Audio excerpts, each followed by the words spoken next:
Today's video, I'm going to be going over the 1934 Goudey baseball card set. This was the second set that the Goudey Gum Company produced, and the one right after their famous 1933 set. A lot of similarities between the two. I'll be talking about them in this video, along with some of the top players and rookie cards that you need to collect.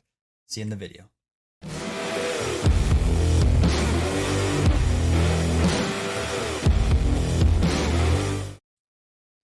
The 1934 Goudey set was kind of an extension of the 1933 set. Both sets had a lot of design characteristics that were pretty much exactly the same, and it updated players that were either traded or signed with new teams.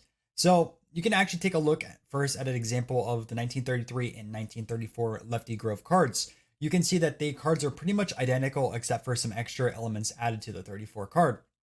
See what Goudey did with the 34 card is they added a Lou Gehrig banner and then some extra background elements. The base picture between the both of them are absolutely the same.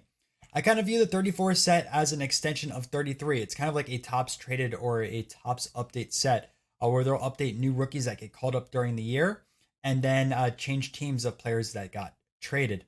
So with that in mind, let's go over some of the top cards that you want to take a look at in the set. Now the first card I want to go over is Jimmy Fox. He was actually the first card printed in the set. He did have a 33 card, but for 34, he was #1 because he won the Triple Crown and the MVP the year before. So any Triple Crown collector out there would want this card. Now the next card to go over, it actually has two in the set, is Lou Gehrig. Now in 33, Babe Ruth was the focal point of the set, having 4 different cards out there and one being a double print. However, in 34, Babe Ruth was completely absent from the set, which is really interesting, which goes on to the theory about the update. But Lou Gehrig actually had 2 cards in the set and is featured as the banner on the majority of the cards in the set. There's another few cards that are actually by Chuck Klein in an update series, but I'll talk about that a little bit later on in the video. So Lou Gehrig has 2 cards in the set that you want to go after. The next card that you want to take a look at is Hank Greenberg. Hank Greenberg was a rookie in 1934 and did not have a 1933 Goudey card. And unlike a lot of the other cards printed before, this is his first official card. Now, Hank Greenberg is a high-end Hall of Famer, and the fact that his first card is in a Goudey set makes it very desirable for a lot of collectors. Another card I want to talk about is the Kaikai Coiler. Now, what makes the Kaikai Coiler card special is it was printed later in the year, so it's a lot scarcer, but it features Chuck Klein at the bottom. It says Chuck Klein says instead of Lou Gehrig says. Now, Lou Gehrig is on all the cards but 12 in the set, and Coiler is the only card that features Chuck Klein that is a Hall of Famer. So it's very desirable along Hall of Fame collectors. And all 12 of these cards that feature Chuck Klein are National League players. Lou Gehrig had all the American League players plus more in the beginning, and Chuck Klein only had 12 at the end, which is kind of interesting with the set. But besides that, having Chuck Klein at the bottom and being one of the last cards printed in the set makes it very desirable, especially because of Coiler being a Hall of Famer. Now, the last card I wanted to talk about is kind of interesting because it doesn't really fit in the 1933 or 34 set, is the Nap Lajoie.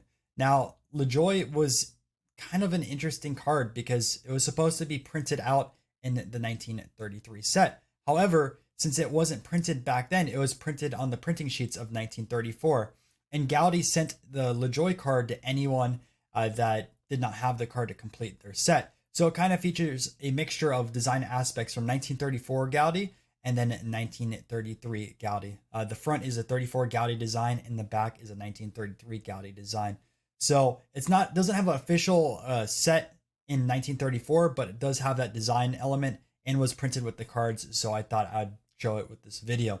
Anyways, that's it for the 1934 Goudey release. Really cool set. It wasn't produced as much as 1933. There's only 96 cards compared to the larger release in 1933.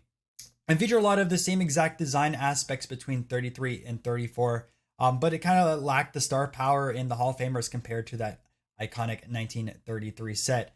Anyways, that is it for this video. I hope you guys really enjoyed it. If you did, make sure to leave a like and subscribe. And also check out down below, I do have a Facebook group and a Discord group I'm trying to grow with subscribers. So make sure to join it and connect with other collectors. I'll see you in another video.